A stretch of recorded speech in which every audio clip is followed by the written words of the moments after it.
Tunggu nama masuk dalam sistem kargo mop sambil alas perut dengan kari pap inti mihun ditambah pula dengan sos lada. Nampak sederhana tapi cukup buat aku teringat zaman sekolah bila kari pap dan sos lada ini selalu dimakan di waktu rehat.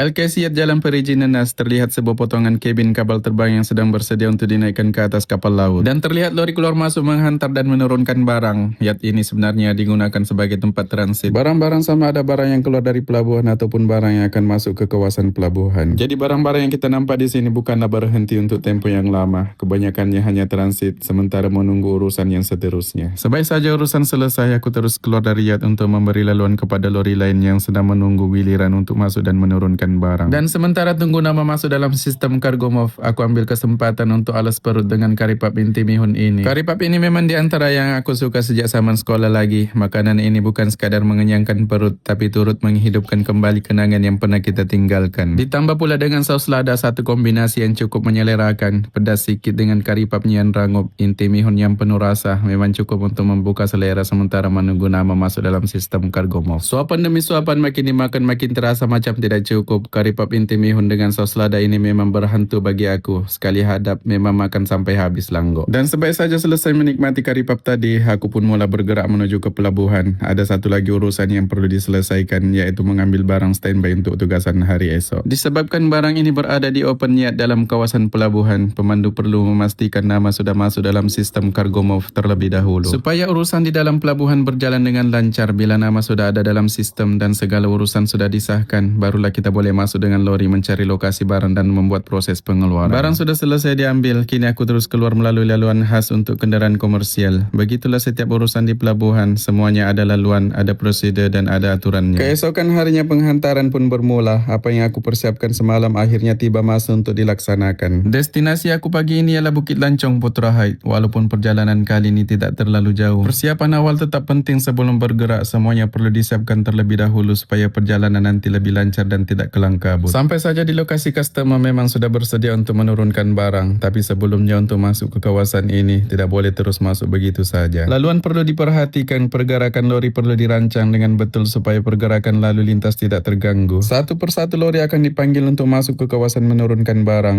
Proses menurunkan barang pula tidak mengambil masa yang terlalu lama karena customer sudah bersedia lebih awal. Sebaik saja lori berada di posisi yang tepat, proses menurunkan barang pun bermula. Tidak perlu menunggu lama, semuanya bergerak dengan lancar dan dalam sekelip mata barang pun selesai diturunkan langgo.